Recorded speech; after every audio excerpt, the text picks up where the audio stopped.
So we're going to have ladies and we're going to have gentlemen, and it doesn't actually have anything to do with your current gender.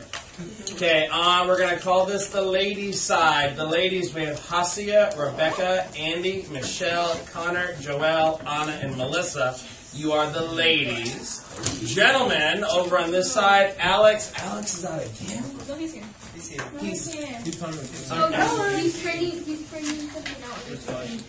okay, so Alex, Amanda, Ruby, Roxana, Julia, Valeria, Solano, Adolfo, and Stephanie on this side. You need to switch so that you're on the right side. The ladies are the ones that stay seated. It's the gentlemen that... Oh my God. You will have to lift your butt up off the chair. Are you a lady? Are you a lady? Yes, ma'am. That ain't no lady, that's Melissa. So, Melissa, Hasia, Rebecca, Andy, Michelle, Connor, Joelle, Anna, and Melissa on this side. Alex, Amanda, Ruby, Roxana, Julia, Valeria, Adolfo, Stephanie, this side. Excellent.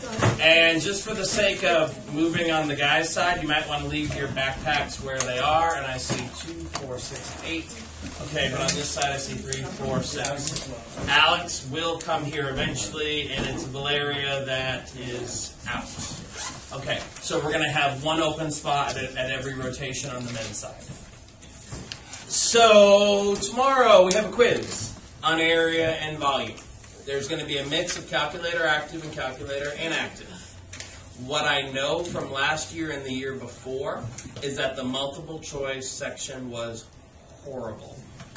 I don't understand why the multiple choice section would be horrible, because usually the multiple choice section is better than the free response. I think the issue is that with the free response, I usually give you one question, and like you get 15 minutes to do 5 or 6 parts, so it's all about the same graph, right? So you get to dig deeply into this graph. Does that make sense? I think that's what the issue is. On the multiple choice side of the house, you get 3 minutes to do one question, and then you just got to pick up and move and move and move. I think that's what the issue is.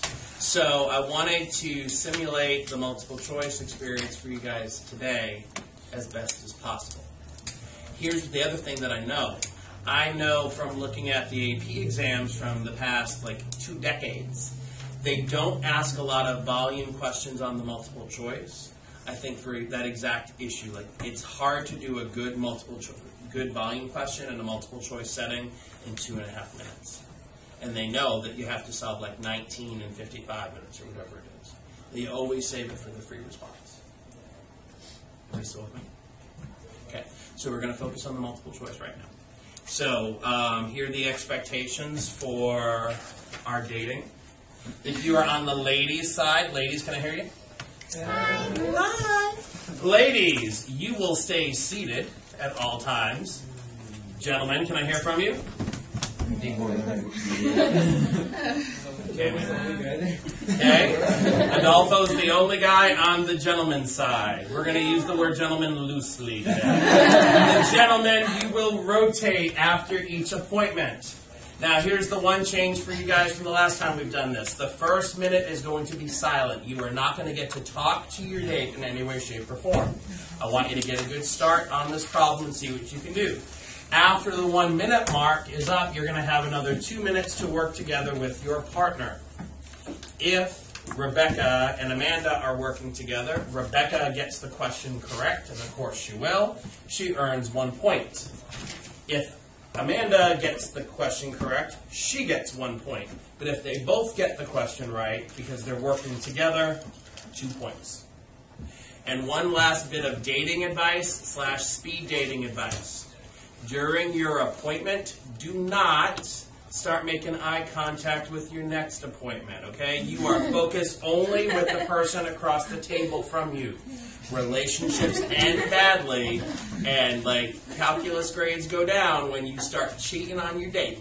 Let's try that again. We ready to start? Yes. Excellent. All right, first problem is problem number 4, no calculator.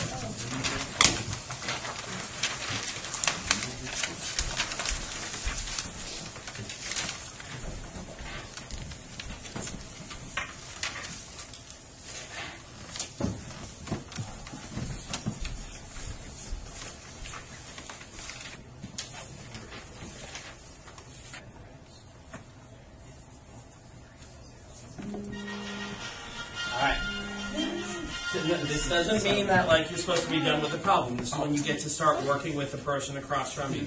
You've got 2 minutes.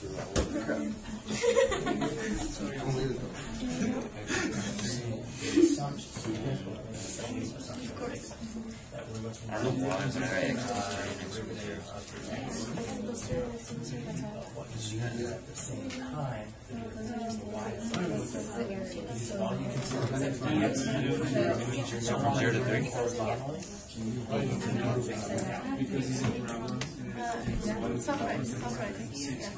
Which one's on the top and which one's on the bottom?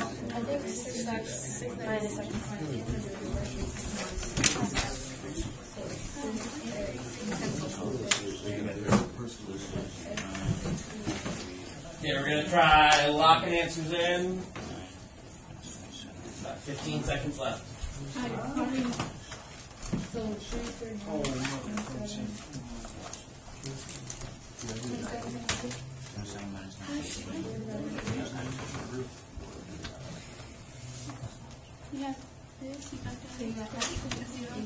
All right, and 5, 4, 3, 2, 1. Time's up. Congratulations to you and your date. Can somebody hit that? If you selected F. Okay. Now, why is it F? This might be where the issue is, right? You have to have a pretty good idea of what these two graphs look like. They're both parabolas, so you can do that. You're going to find the intersection point, so you get some algebra you have to do, and you're going to get 0 and 3 of the solutions. Now, since it's just area, we're just doing top minus bottom. We don't need to solve it. We don't need to get this in x equals form.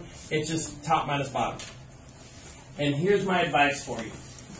If you make a mistake and you do bottom minus top, what's going to happen? You're going to get a negative area at the end. At that point, don't go and rework the problem.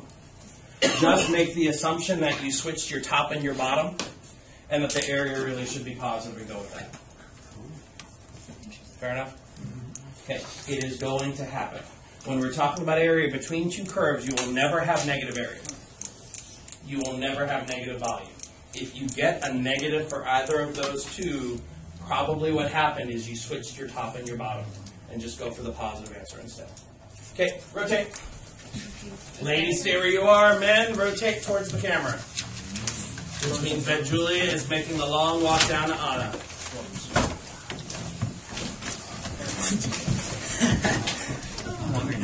Make sure you record your answer on the scorecard.